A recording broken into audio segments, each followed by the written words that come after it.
This is my true story. After decades of working hard without ever asking for anything, I thought my daughter would at least respect me. I had never lived off her, never asked her for a penny, but at a barbecue with her neighbors and friends, she looked me straight in the eye and said, "Stop wasting my money." She said it loud enough for everyone to hear, and they all turned away in silence. I stayed quiet that night, but the next morning, I made a decision that would change both of our lives. Before I tell you what I did next, comment where you are and subscribe so more people can hear my story. By late afternoon, Isabella's backyard smelled like meat on the grill. Warm string lights ran from the porch to the fence. The grass was still damp after a thin rain. I carried a Safeway bag into the kitchen. Bread, milk, a few lemons, a bunch of greens. On the counter sat an open roll of Kirkland paper towels beside the salt and pepper. Isabella glanced over and slid the bag aside. "You can just leave it there," she said, eyes still on the yard. Andrew was at the Weber flipping meat, a smile tugging at one corner of his mouth. "Oh, Dad's still keeping it frugal, huh?" I didn't answer.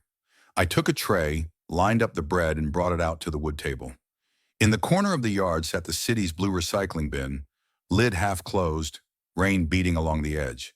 Guests trickled in, a couple neighbors, two of Andrew's co-workers. The talk was scattered. I stood near the flower bed, nodding now and then.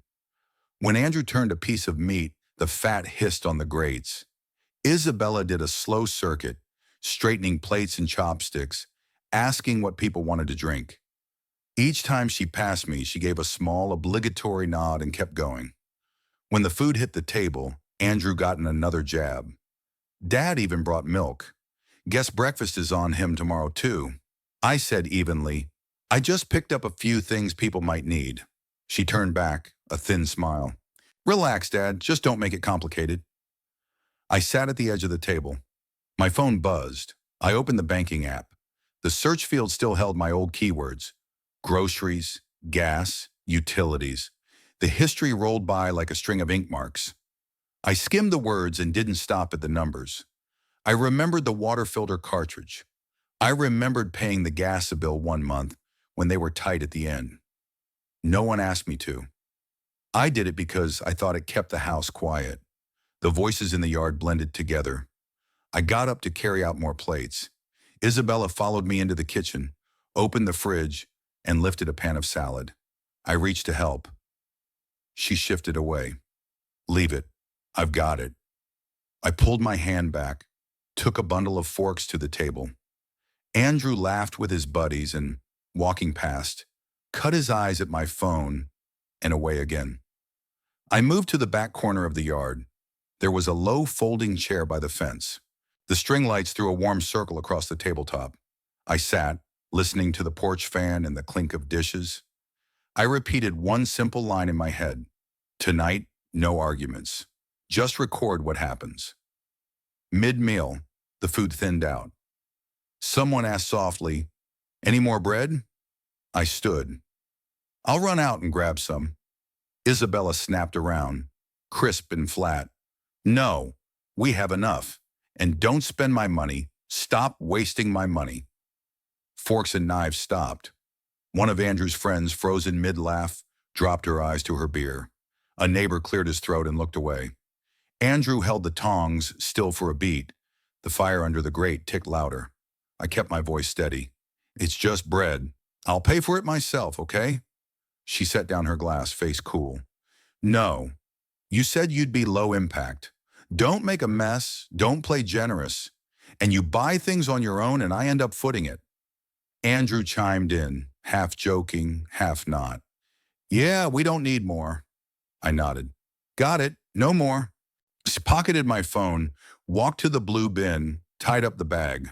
Passing the kitchen, I caught the edge of a utility bill clipped to the fridge, the corner curled from moisture. I said nothing and went back to my chair. The yard held its breath a few seconds until someone forced the topic over to basketball. The dinner moved along inside a thin skin of air. People swapped subjects. Someone told a team story. Someone asked for a lighter. I sat still, ate slow, left half a roll. Night dropped fast. The porch lights pooled in small circles on the deck boards. In the hedge, the insects started up. Every time Isabella laughed, the sound felt colder than usual. Guests peeled off. Andrew folded the grill lid. Isabella collected plates. I stacked bowls in the sink, ran water, gave them a first pass with the sponge. She stood beside me, silent. Steam rose in a thin sheet. I set each plate on the rack like setting a thought down.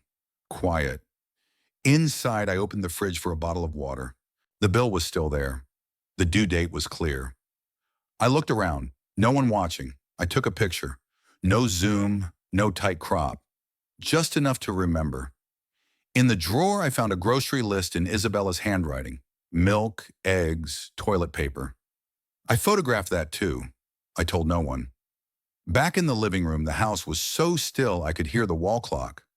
I reopened the banking app, set the phone down, and pulled out the small notebook. A few short lines. Weekend groceries. Gas. The time I replaced the water filter. Bullet points.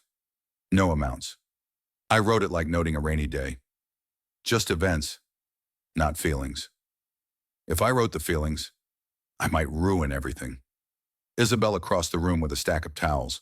She glanced at my notebook and away. Back door's locked, she said. I nodded. Okay. She kept walking. Only her light steps on the floor were left. I thought about the morning. I'd gotten up earlier than usual. I made coffee, poured 2 cups. She didn't drink hers. I didn't blame her. I tipped the second cup down the sink. I figured my old habits might be a nuisance. I tried doing less.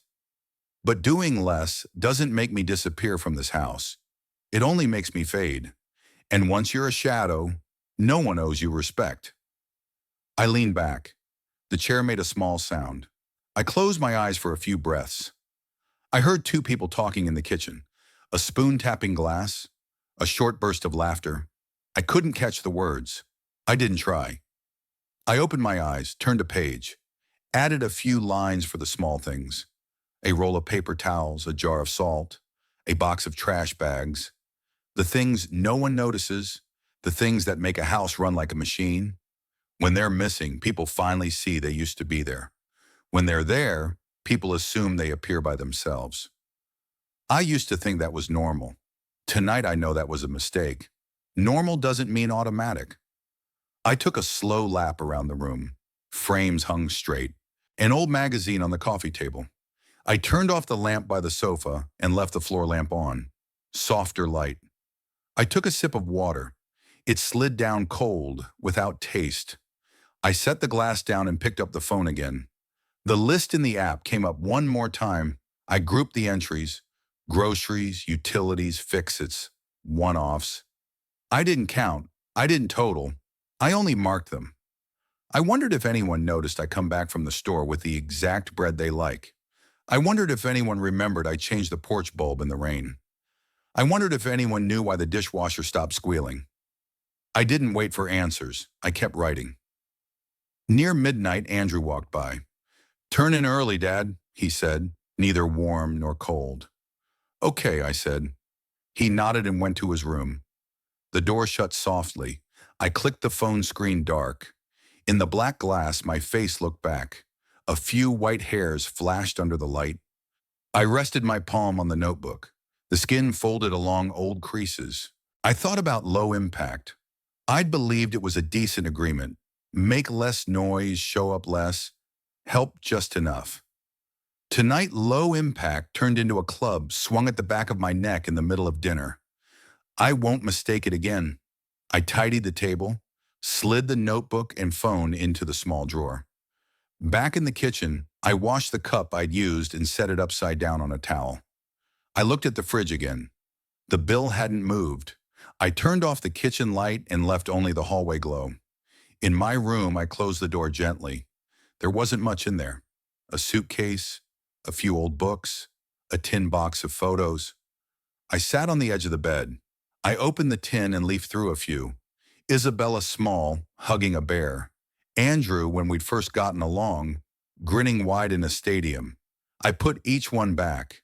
I wasn't as sad as I expected. I was clearer. Lights out. a whisper of rain, or maybe just wind against the roof. I listened to be sure. No, not rain. Just an ordinary night after an unordinary meal. I turned toward the wall, breathed slow, closed my eyes and said one line under my breath, like the last sentence in the notebook. In the morning, I'll call the bank. I woke earlier than usual. The house was still. I set the kettle on, brewed a weak cup of tea, and sat at the living room table. The notebook lay on my right, thin yellow cover. I opened the banking app, took a breath, and hit call. A woman's call center voice, polite, as if reading from a well-thumbed script. I answered the security prompts slowly, one word at a time. Yes, that's correct. Mailing address has changed. I gave the request plainly. Remove the authorized user, shut off all automatic payments, change the email for alerts. Keys clicked on her end. Sir, because your account still has a few legacy shared features, we'll need you to come in to verify and sign. I said, I'll be there this morning. I hung up and set the phone on the notebook. Early light slipped through the blinds and laid a slim stripe across the table. In the kitchen, the wall clock moved without a sound. I slid IDs into a manila folder and clipped in a ballpoint. I left no note. I just locked the back door and went. Ridgeview Credit Union on South Hill sits in a little strip of storefronts facing a row of maples. The lot was mostly empty. Inside the lobby, the number board read, now serving B072. I pulled B081. Hand sanitizer hung in the air. On the wall, a CD rate board beneath a framed insured. An elderly woman sat a row up, holding a knit bag. Next to her, a middle-aged man filled a deposit withdrawal slip in careful block letters. B181. I stepped to the counter. Her badge said Dana Brooks. She smiled. Good morning. What can I do for you? I handed over my ID and stated the basics. Dana checked her screen and nodded. We'll print change of information and removal of user forms. You'll sign a few spots, the manager will finalize. The printer coughed sheets out. Donna laid the stack in front of me. I signed. My pen skated once and caught. Left a small hitch in the line. Donna glanced down. You missed an initial on page 2, lower left. I smiled. Let's do it right. I went back, added the little initial, and kept going. She asked if I wanted to stop every automatic item tied to the account. I nodded. All of it. Anything that's mine moves under an account I alone control. I spelled out the new alert email and mailing address. While the system churned, I looked around. Thin caddies of deposit withdrawal slips, a small tissue box, a clear pump of sanitizer. Across the room, 3 college kids chuckled under their breath as the counter counted bills. No one held anyone's gaze for long. Banks keep their own kind of quiet. Lots of small motion, very few words. Let's step into the manager's office to finish up. Dana led me through a side door and tapped. Leonard King, branch manager, stood and shook my hand. He read my request back and checked my signatures. We'll remove the authorized user, issue a replacement card, and update your contact methods. Some items take effect right away. Email confirmations will go out today. He handed me a short receipt, clean type, and a thin summary of changes. My phone buzzed. Isabella's name on the screen. I set it face down and let it ring. The call dropped. A text landed immediately. Why was the card declined? I looked for a beat, took a screenshot from my notes, and left it alone. I wasn't starting that conversation here. Leonard explained which parts of the system needed a few minutes to sync. He keyed a few commands and nodded. Done. You'll see one confirmation now and a separate one when the recurring payments finish canceling. I thanked him. After a handshake, I went back to the counter. Dana slid over a heat-warm change receipt. If you need anything else, come back. I folded it carefully and tucked it into the manila folder. Outside, the sun had fully cleared the roofs. I stood under the maples a moment. A light wind went through. The leaves made a dry hush. I opened the app. Under scheduled payments, a list unfurled. Next to each line, the word canceled. One by one, the status flipped, slow as a traffic light changing. I didn't tap for details. I just watched the uppercase letters the way you watch a lock turn and click. I got in the car and set the folder on the passenger seat. The fabric was hot where the sun had been. I wrote a few short lines in the notebook. Remove user, done. Auto pay, done. Alert email, done. No surge of triumph, just a tidy kind of quiet, like a room after someone takes away the extra chairs. I drove a loop up the small rise above the street. On the sidewalk, someone pushed a stroller. The corner grocery rolled out a crate of apples. I parked for 5 minutes and didn't get out. I thought about last night. I could still hear the words, but they were on the other side of glass. On this side, the edges were cleaner. The phone buzzed again. Another text from Isabella. What are you doing? Call me. I left it. I flipped the notifications to silent for an hour. I don't write while I'm heated. I learned that in older fights, writing hot only adds smoke. I stopped at a small coffee shop. The grinder hummed. I ordered a black. The wood table by the window had an old gouge. A high school team poster hung crooked on the wall. I pulled the manila folder, checked the stack, squared the pages. I clipped the change receipt to the summary sheet. I did it slowly, the way you fold a shirt that's fully dry. No pressing, no flourish. Back home, the porch boards held the warm smell of sunlit wood. I hung the keys on the hook and slid the folder into the cabinet by the living room. I sat and opened scheduled payments one more time. Canceled sat there. Steady. Contacts showed the new email. I logged out and back in. Nothing changed. I drew another line in the notebook. Recheck. Okay. In the kitchen, a glass hit the counter with a small clack. Andrew said something low.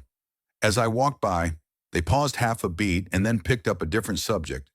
Voices pitched a shade too high. I took a glass of water.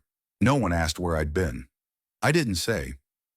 Late afternoon, sunlight skated across the back lawn. I sat on the porch and listened to far-off cars.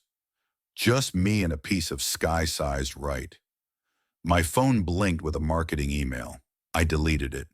Then I waited. Not really for news, just for my chest to level out to a flat, workable line. Dusk came. I rinsed my glass, dried it, set it on a towel, and switched on the floor lamp in the living room. Warm light spread over the rug. The phone lay quiet on the table, its black screen like a window no one had opened yet. I set my hand on the manila folder and felt the paper's light grit under my fingertips. Everything had gone where it needed to go, on the day it needed to go there. Not faster, not slower. I sat back. The AC ran soft enough to disappear. I remembered the ticket number at the counter. Dana's voice. Page 2, lower left. And Leonard turning the page for my signature. All those small pieces braided into a tough cord. I set it in front of me in my mind, looked at it a few seconds, then set it aside. The phone buzzed, one short pulse, and went still. I glanced over. On the lock screen, the bank's familiar sender line. I unlocked, drew a breath, and tapped. The confirmation email had arrived. Morning kept its promise of quiet. First light slipped through the blinds and drew a pale stripe across the table. I unlocked my phone. The bank's email sat on top. Confirmation that the authorized user was removed, all recurring payments shut off, contact info updated. I read it end to end, slowly. I wasn't hunting typos. I was looking for words with weight. Remove. Canceled. Confirmed. I tapped to download statements for the last few years. A progress bar crept across the screen, greening like a row of trees leafing out. I made a black coffee. Steam touched my face. On the table, a thin paper folder, a pen, the small notebook. In the left margin, I wrote one line. Only facts, no emotion. A reminder to myself, every decision from here will sit on that, not on noise. I gathered the loose bills, groceries, utilities, small repairs, a handful of one-off help. I built 4 small stacks, on each a sticky note: weekly groceries, gas, electric, replace filter, bulbs, bridge help when stuck. No one asked me to do these. I did them because I thought it kept the house smooth. Today I gave those things a name and a place. By noon I carried the folder to the neighborhood library. The reading room was cool, new paper smell, footsteps on carpet like a breeze. The printer in the corner was glossy black. I sent the statement PDFs to print. The first page came out crisp. By page 3, the toner faded to a gray wash. I raised a hand. The librarian, his badge said Noah, came over. "Let me swap the cartridge," he said softly. The lid popped, the old cartridge lifted, and the new one clicked into place. The next page ran dark again. I thanked him. He nodded and pushed his card on. I took a table by the window. Sun slanted in, laying a sash of light across the wood edge. I spread the pages in a timeline. On each sheet, I wrote a short corner note: groceries before their paycheck hit, paid gas after first late notice, replaced filter because dishwasher squealed, one-time help when rent jammed, no blame, no commentary, just why it happened. I tagged the 4 groups with 4 different sticky note colors so I could flip fast without mixing them. My fingers smelled like dry ink. The click of a binder clip touching the table dissolved into the room's quiet. I opened my laptop and built a blank grid. Left column, event, middle, related, right. Note: some entries were easy, groceries, utility bills. Others were harder, help, purchases that had bled into household. I labeled slowly, like sticking names on glass jars in a kitchen. What lives where is what gets found. Once I accidentally counted a thing twice. I erased and did it again. There was no rush. I added a column, who benefits, to remind myself who and what the item actually supported. No numbers, just buckets. I needed a picture, not arithmetic. I opened the photo folder on my phone and scrolled yesterday's shots. The utility bill pinned to the fridge, the shopping list in Isabella's handwriting. I set the phone beside the printouts and cross-checked. Every time a transaction lined up with a photo, I penciled a small check mark on the edge of the page. If anyone ever has to follow this trail, I want a straight thread. Event, evidence, note. No detours. The HVAC's breath in the reading room was even, like a sleeping pulse. At the next table, an older man typed, then sighed every so often. In the back, someone coughed once, then quiet. I was inside a wall of silence, and that's what I needed. My phone buzzed. Isabella, you're making everything messy. You said you'd be low impact. I looked for a second, screenshotted it, filed it with the bill photos, and didn't reply. Another from Andrew. Calm down. Money isn't everything. I muted notifications for an hour. Numbers first, words later. I turned the phone face down to keep my hands honest. Back to the grid. I added a context line, a short clarifier for anything easy to misread. Paid gas. Notice dated X, head of house away. I paid to avoid penalty. Groceries, before a family meal. List written by them. One-time help. Verbal promise to settle later. Not yet done. I didn't record attitude. Only the event and the reason. Each entry was a brick. Set bricks tight and the wall holds.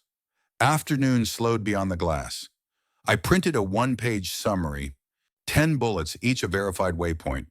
Date, action, why. I redacted sensitive bits on the photos before clipping them in. At the very bottom of the summary, I wrote one more sentence.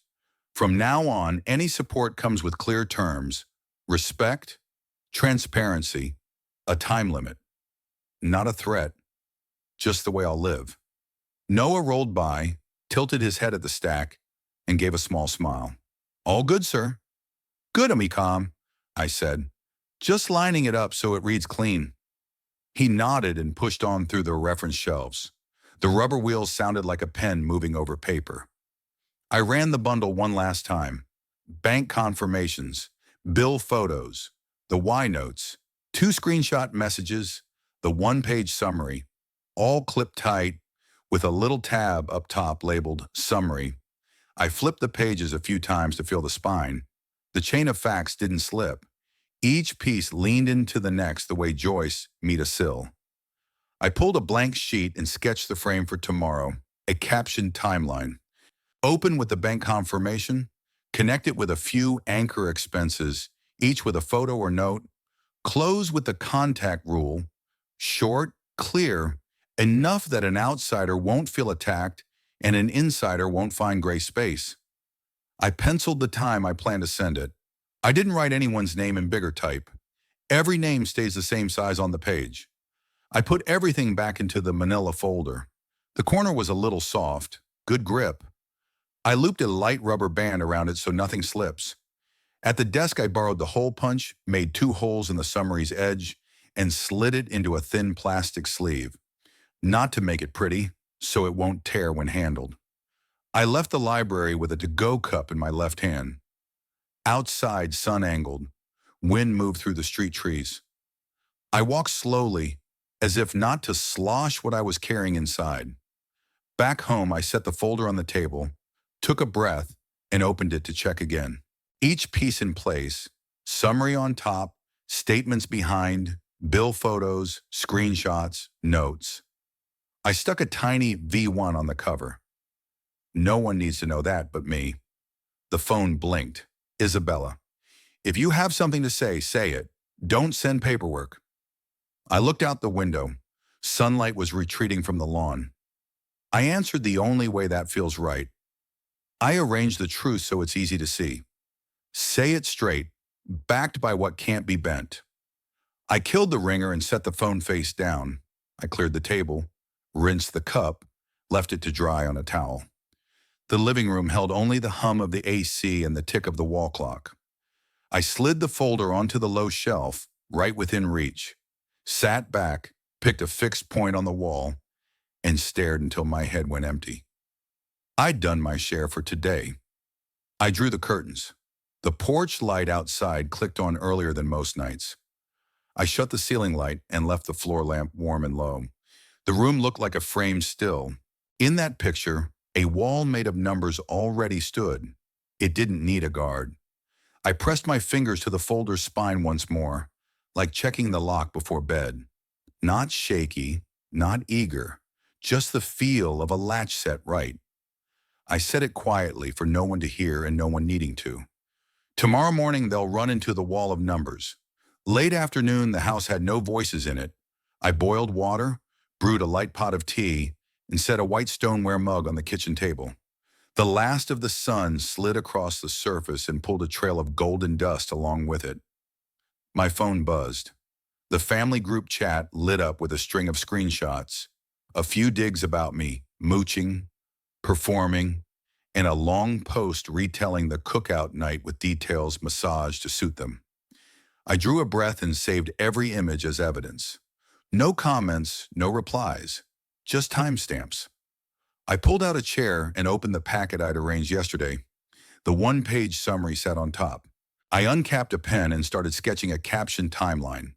Each stop had 3 parts: the date and what happened, a short note about why it happened, and the name of who was involved. I kept it tight. Bank confirmation, groceries purchased before a family meal, utilities paid when they were jammed, urgent repairs so the house wouldn't stall.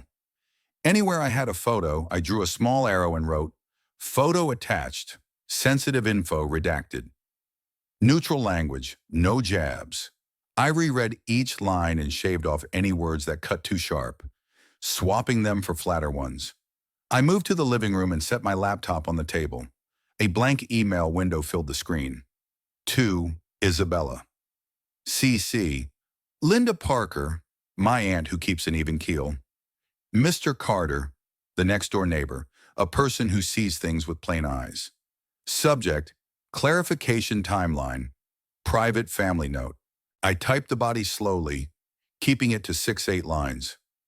To avoid misunderstandings, tomorrow evening I'm sending a brief captioned timeline of recent events.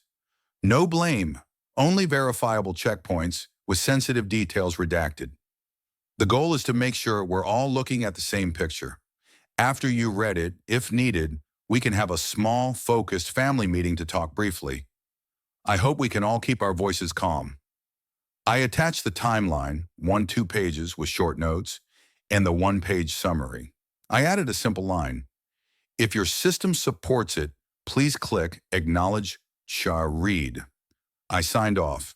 Respectfully, Michael. I stood to pour more tea. It was light on flavor, just warm enough for my throat.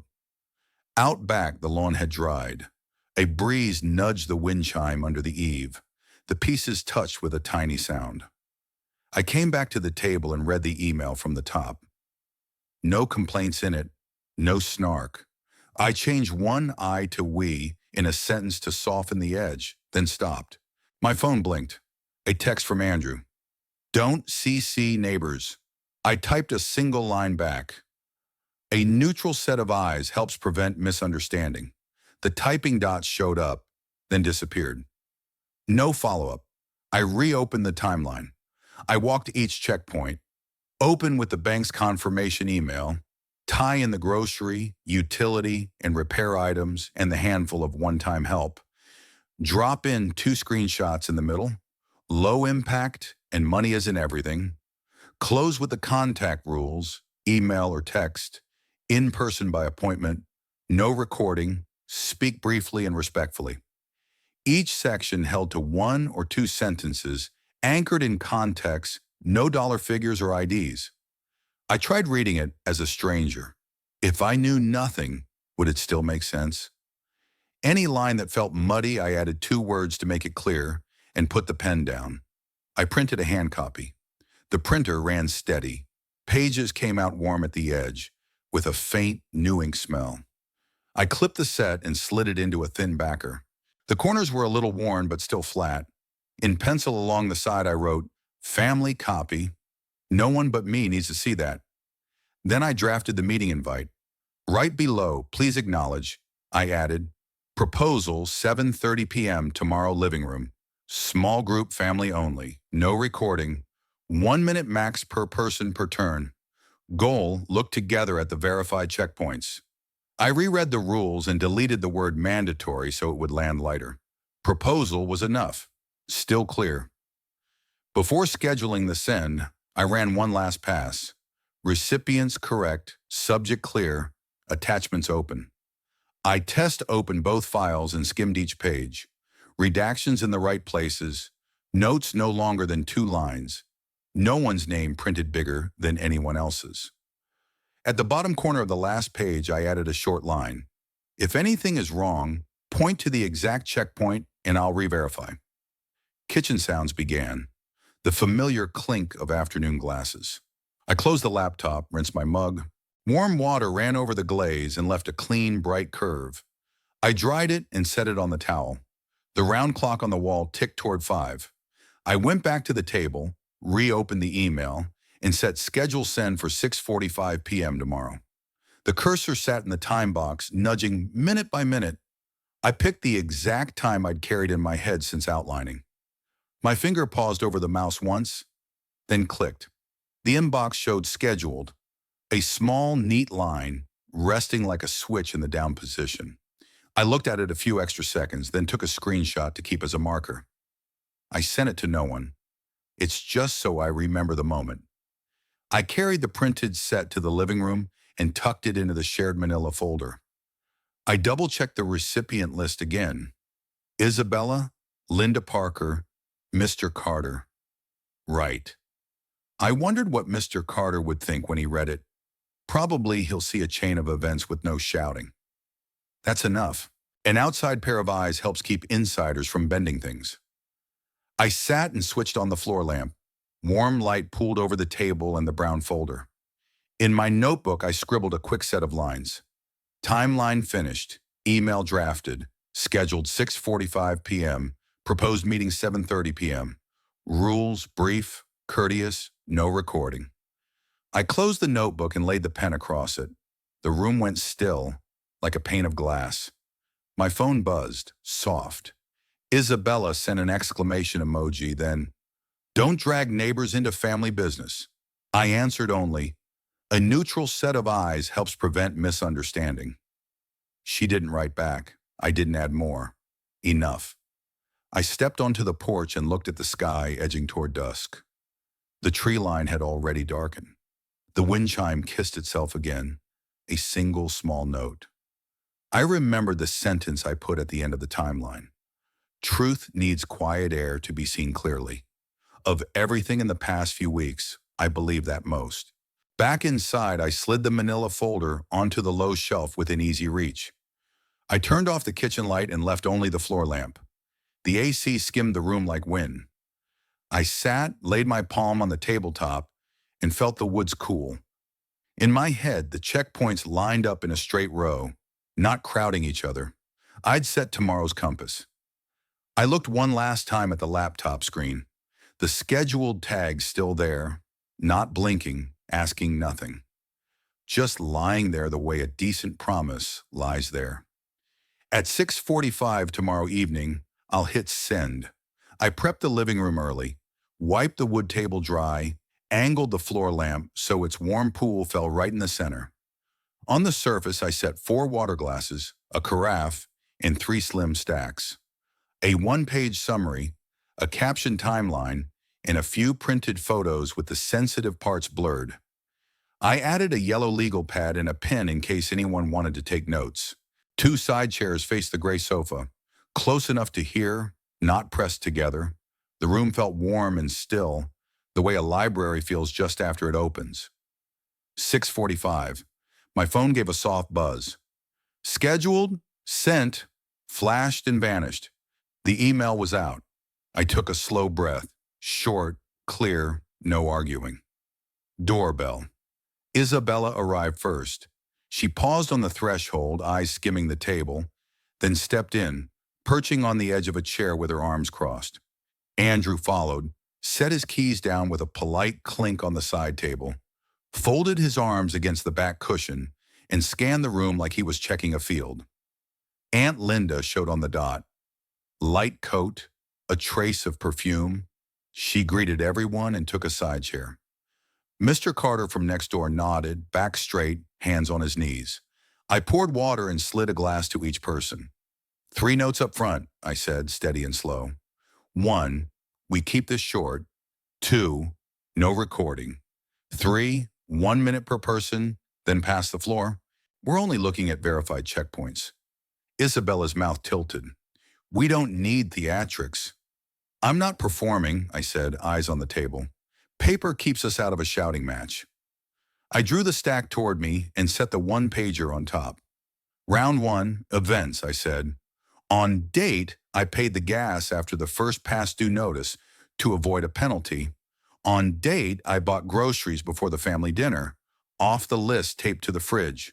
On date, I replaced the water filter because the dishwasher was whining. Each item has a photo attached, sensitive details redacted. I tapped each line, reading cleanly, without embroidery. Andrew snorted. You're turning everything into a big deal with paperwork. I'm making it small with facts, I said. Read, file, done. Isabella's arms tightened. It's not about the amount. You said you'd be low impact. Don't stir up this house just to look generous. I nodded once. Round 2, clarify. At the cookout, when someone asked if there was more bread, I stood up and said I'd run out. You said stop wasting my money. 2 ways to read that. 1, you didn't want any more bought. 2, you thought I was spending your money. Which do you mean tonight? The room held its breath for half a beat. Linda looked at Isabella, saying nothing. Mr. Carter slid the paper closer, eyes down. Isabella kept it short. I don't want you buying things and leaving me to carry it. I paid my own part, I said. And as of yesterday, the recurring charges are stopped. Confirmation's here. I set down a print showing canceled on removed, the private bits veiled. There's nothing left to carry. Andrew leaned in, sharp. That was her money before now. I looked straight at him. Who authorized those past transfers? Isabella blinked once, then murmured, "It was convenient." Linda's brow pinched as if she'd heard a riddle. Mr. Carter gave the small nod people give when a line on the page matches what they've read. I kept my breathing even. Round 3. Commitments, I said, voice level. Going forward, any help comes with clear terms. Respect, transparency, an end date. No one has access to my accounts. Anything, if it exists, runs on paper. No paper, no help. Isabella braced an elbow on her knee and leaned in. You're unstable. This is petty bookkeeping. You inflate small things so you can control us. I'm setting limits, I said. One sentence, one sheet. I'm not controlling anyone. I'm controlling what's mine. Andrew cut in. You're embarrassing us in front of a neighbor. I turned to Mr. Carter. He's CC'd to reduce misreadings. He's not an umpire, just an outside pair of eyes. He nodded, voice low. I only read what's on the page. I don't judge. I slid the caption timeline to the center. These are the main checkpoints in order. Each one has a one-line why. It's the one, no dollar figures, no IDs. If you think something's wrong, point to the exact checkpoint and I'll re-verify. I traced the line with a finger. Bank confirmations, grocery runs before family meals, utilities paid after a first notice, the filter swap, 2 screenshots, low impact and money isn't everything, and the contact rules at the end, email or text, in person by appointment, brief, courteous, no recordings. Isabella pushed back in her chair, eyes cold. I don't need to look. Not looking is a choice, I said. It doesn't change what happened. The air thickened a notch. The AC hummed softly. Linda set her glass down with a small click. Out on the street, a car washed its headlights across the curtains and kept going. I shifted my stance to keep the blood moving, then went on. I want a quick Q&A, I said. 3 questions, 3 documents. Q1, event. On date, why did I pay the gas? Isabella shook her head. Because you wanted to meddle. I placed the bill print with past dues showing, address masked. Because the first notice had passed and I was in the house. I paid to avoid a fee. That's the event. Q2, clarify. What does low impact mean? Andrew jumped first. It means don't interfere. I agree not to interfere in your private choices, I said. But don't interfere doesn't mean stay silent when I'm mislabeled. Q3, commitment. If you need help again, which channel do you want? Isabella said, if I need it, I'll say. Good, I said. When you say it, we'll use writing. Clear purpose, clear end date, ends when it ends. No exceptions. She smiled thinly. You send paperwork to tie me up. I send paperwork to tie myself down, I said, so I don't slide past my own lines. Andrew leaned back, cool. You're making this a courthouse. No, I said. Homes need simpler rules, not fewer. I paused a beat to let the room breathe. Linda took a sip. Mr. Carter shifted, but kept his eyes on the timeline. I flipped to the context section, each checkpoint with a one-line reason. I read a handful. No commentary. The room sounded like roll call. Each name answered, here. Isabella broke in. You called the bank before talking to me. That's disrespect. I called because that night you snapped a small lock on the kitchen and taped up a note. No kitchen after 8. I said even. I chose to call instead of fight. I didn't turn that lock. I turned a different lock. My own. I laid down the app screenshot showing canceled under recurring payments. That part is mine. Andrew pressed, you could have warned us. I warned you by action. From now on, money comes with transparency, I said. Announcing it while the system's still open only creates space for misunderstanding. Silence lengthened. The wall clock clicked 1 mark forward. I looked at each face, then closed it out. We end as promised. Short, clear. 1-minute summary. 1. I've revoked access and stopped the auto pays that are mine. 2. I've presented the caption checkpoints. 3. Any help from here sits on 3 posts: respect, transparency, and end date.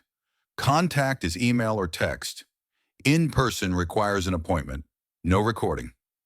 Isabella turned her ring, eyes steady. I'm busy tomorrow. I'm not coming to any more meetings. Your call, I said.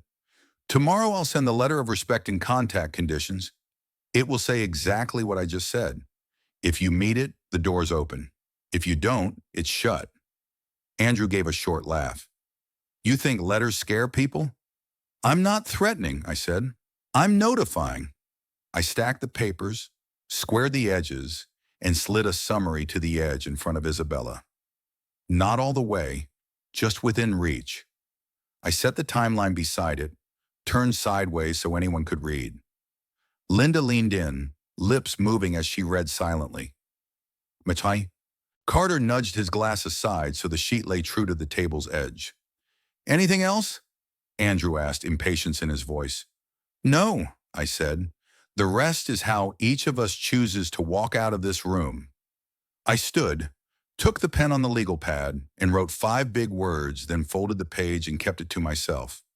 1 sentence, 1 sheet. I reminded my hands of that so they wouldn't shake, and my voice so it wouldn't tilt. I set the first page down in the middle of the table. The room went dead quiet in front of the first page. The house settled back into quiet after the meeting, flat as a still lake. I washed the glass, set it upside down on the towel, then sat at the living room table. In front of me, the manila folder with a white envelope already tucked inside. It held the letter of respect and contact conditions, a printed bank confirmation, sensitive lines blurred, and a thin page labeled post-meeting summary for email. I popped the cap on a Pilot G2. The first stroke snagged a hair, then the black ink ran smooth through the signature. I read the letter one last time. No heavy words, no sentences longer than 2 lines. Just the same 3 posts: respect, transparency, time-bound. I took a breath. This calm belonged to me alone. No audience, no Q&A round. Just a man setting a clear line around his life, a line thin but strong. I folded the letter, slid it into the envelope, sealed it. In the corner, the Nest thermostat chirped a small beep when I nudged it down a notch. In that kind of space, I could hear the paper touch the edge of the table. Carrying the folder, I walked back to the living room. Linda and Mr. Carter were where they'd been, the floor lamp pouring a soft amber over 2 steady faces. Isabella and Andrew stood by the kitchen door, talking low enough that others couldn't catch a word. I didn't step into that volume. I set the envelope on the table and pushed it to dead center, where everyone could see it. I'm leaving a short letter, I said even. It has exactly 3 parts. 1, respect. Don't call me a burden. Don't take shots at me in front of others. 2, transparency. If there's any help, it comes with a written purpose and an end date. No one has access to my accounts. 3, time-bound. When the date's up, it ends. No extending it with silence. Isabella put her glass down. Small, hard click. So this is a contract now? No, I said. It's a boundary, so everyone knows where they stand. Andrew lifted his brows. You're making this a big deal. A house is a house, not an office. Houses need simpler rules more than offices do, I said, so we don't have to argue from memory. I took the printed bank confirmation from the folder and placed it beside the envelope. This closes the loop on what you called carrying, I said. Auto pays are stopped. Access is revoked. I'll handle what's mine. No one needs to worry on my behalf, and no one gets to act on my behalf where it isn't theirs. Isabella looked at the page like it was a small stone. You could have called me first. The night the kitchen was locked with a little padlock and a note saying, no kitchen after 8 p.m. I decided to call the bank, not you, I said quietly. I didn't turn that lock on the door. I turned my own lock. Linda watched me in a quiet way and dipped her head once. Mr. Carter straightened in his chair, eyes steady on the table. I didn't need either of them to say anything. Silent witnesses can be the kindest light, enough to see by, never glaring. There's one more piece in the letter, I went on. Contact rules, email or text, in person by appointment, no recordings, brief and civil. I'll stick to that frame. One sentence, one sheet. Andrew spread his hands. And if we don't sign anything? No one has to sign, I said. Just respect it. If you do, the door's open. If you don't, it's closed. Simple. Isabella huffed a laugh. You always know how to turn simple into ceremonial. I used to turn serious into simple to avoid noise, I said. I disappeared. Tonight I'm stepping back into focus.